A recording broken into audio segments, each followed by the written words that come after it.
Добрый день, дорогие подписчики и гости канала. Сегодня с вами я, один из авторов телеграм-канала генерал СВР, генерал-лейтенант службы внешней разведки, тот человек, которого вы знаете как Виктор Михайлович. Сегодня у нас вторник, 4 апреля. Мы с вами проводим промежуточный выпуск. Я вам напоминаю, что вы можете поставить лайк к этому выпуску, если вы нас поддерживаете. Можете написать комментарий из 5 слов. А также, если вы находитесь на территории России или на территории Республики Беларусь, будьте любезны, смотрите наши выпуски с включенным VPN. Желательно, конечно, если вы нас поддерживаете. Так, большое спасибо. И мы начнем сегодняшние темы. Сегодня у нас есть интересные события. Во-первых, УС отклеился, да, как вы помните. УС объявился, сынок губернатора, который сбежал из Италии из-под домашнего ареста и объявился в России. Папка рад, все рады. Он был якобы объявлен в розыск. Напомню, что УС — это сын красноярского губернатора, которого задержали в Италии по просьбе США и готовили для экстрадиции в США. Губернаторского сынка, сынок УС, который отклеился, помогал обходить санкции, которые были наложены, в том числе США. Это преступление, это серьезное преступление по меркам США. И, конечно, УСа ждало бы справедливое наказание, будь он экстрадирован в США.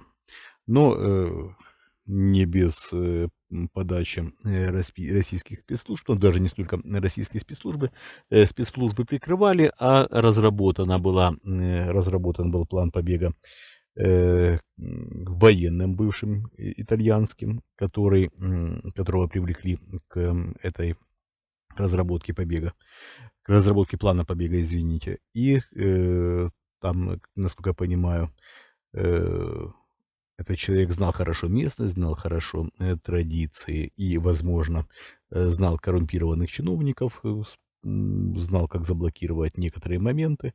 В целом побег удался. УС на родине сразу явился якобы с повинной. Я напомню, что УС объявляли в розыск в России, международный розыск, для того, чтобы требовать экстрадицию в Россию. Якобы он в России совершил какие-то преступления. В том, что губернатор Красноярского края совершал преступления и, возможно, к этому причастен его сын, и у меня, например, не вызывает сомнений. А в данном случае российская власть просто разыгрывает цирк Шапито. Его сразу отпустили якобы под домашний арест или под явку по требованию, там как-то, честно говоря, формулировку не уловил. Но там на каких-то совсем таких вегетарианских условиях по нынешним временам губернаторского сынка отпустили, и все вроде в порядке. Здесь поражает во всем этом реакция Запада, реакция Италии, которая не шибко-то искала УСа. Есть как есть. Живем в таком мире. В общем, будет дальше продолжать. Усы дальше будут продолжать дармоедничать на шее у трудового народа. А мы с вами будем наблюдать, как это происходит. Надеюсь, недолго. Так, следующее. Глава СПЧ Валерий Фадеев. Прекраснейший, милый человек. Шучу, конечно. Сарказм. Так вот, Фадеев, шавка путинская. Не могу сказать ничего, никак охарактеризовать иначе этого человека. Предложил запретить Википедию и создать что-то свое. Давняя идея Путина изменить Википедию под себя, то есть фактически путем хакерского взлома поменять все, что там есть, на ту информацию, которая выгодна нынешнему российскому руководству. Ну, это, конечно, идея такая глупая, и понятно, что на сегодняшний день абсолютно понятно, что либо вообще неосуществимо, либо настолько тяжело осуществимо, что просто даже не стоит задумываться о возможностях реализации такой идеи. Ну, не суть важно. Важно то, что Фадеев, конечно, как глава Совета по правам человека, требует новых и новых репрессий, требует новых и новых ограничений свобод. Это, конечно, очень весело и очень смешно, если, конечно, не находиться в этот момент в России. Сволочь, просто сволочь. Другими словами не скажешь и другими словами не назовешь. Так, сегодня отправили под арест девушку, которая была причастна к взрыву в кафе, в результате чего погиб некто татарский Владлен, он же Максим Фомин. Мы сегодня рассказали у нас в утреннем материале о том, что происходило на самом деле. Полностью, конечно, вся ситуация под контролем российских спецслужб, вся разработка спецоперации по ликвидации татарского. Сам Путин называет покойника татарской, говорит Владлен Татарской, специально коверкает псевдоним. Ему весело, ему понравилось, как была проведена операция.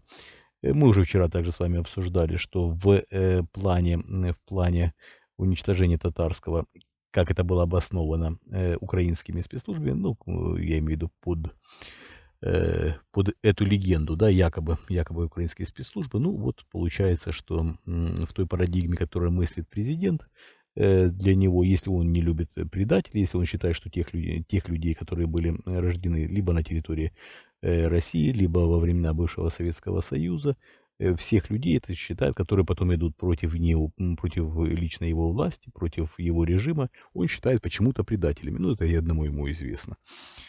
Почему так? Конечно, это все комплексы, но мы сейчас с вами не это обсуждаем.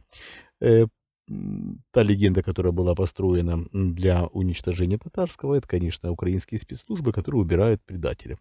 Татарский, он же Фомин, уголовник, мы уже опять-таки вчера это обсудили, был на территории Украины после ограбления банка в тюрьме, реализовал свой выход из тюрьмы путем побега. И, конечно, то, что он нес, это была чистейшая ахинея, как говорит один мой знакомый, трэш. Ну вот и договорился. Нет больше татарского. Путин будет реализовывать и дальше примерно такие экспромты. Ну, это, конечно, не экспромт, но будет реализовывать эту технику. Мы знаем, что эта техника была хорошо отработана в 99-м году со взрывами домов. Это повторялось еще уже многократно и с прямым убийством людей, и с убийством, когда это подстраивали под несчастный случай, таких множество. Мы опять-таки обо всем об этом говорили. Ну вот, сегодня девушку, которую разыграли вслепую. Да, девушка действительно не знала, что ее играют в эту спецоперацию. Вот она сегодня оказалась под арестом и, конечно, будет преследоваться. Я думаю, что грозит ей самое суровое наказание. Но, опять-таки, посмотрим, как будут разворачиваться события. Все может развернуться резко вспять. Далее у нас США выделила очередной раз помощь Украине военную. В этот раз у нас более $2 миллиардов. Там, если не ошибаюсь, 2,4 миллиарда. Готовится контрнаступление, готовится полным ходом. Американцы торопятся. Сегодня был, по-моему, если мне опять-таки память не изменяет, вице-канцлер Германии, и в Украине и сказал, что попросил прощения за то, что так поздно принимают решения о поставках вооружений. Все прекрасно понимают на Западе, прекрасно понимают, что путинский режим может треснуть и будет трещать по швам исключительно после военного поражения в Украине. И на сегодняшний день есть решение, ждем контрнаступления. Надеемся, что это контрнаступление будет удачным, и путинский режим хрустнет и покатится. Да, насчет того, что контрнаступление. Конечно, мы с вами исповедуем гуманистические идеалы. И я очень хочу, чтобы люди не погибали. Очень хочу. Я надеюсь, что российские войска проявят характер, проявят свое понимание ситуации и отступят без потерь. И надеюсь, что украинские войска займут те территории, которые по праву принадлежат Украине, без потерь со своей стороны и без боев. Я на это надеюсь. Но, как показывает практика, как показывает жизнь, так практически не бывает. Справедливость должна восторжествовать, путинский режим должен рухнуть. Других вариантов нет. Большое спасибо, что были со мной. Мы вас любим, это искренне, это самое главное. Любовь победит, любовь спасет мир. Я в этом уверен. Большое спасибо, что были со мной. Мы с вами увидимся, услышимся уже завтра. Вам я предлагаю поставить лайк к этому видео, написать комментарий из 5 слов, а также подписаться на наш Patreon. Большое спасибо, всего доброго, до свидания.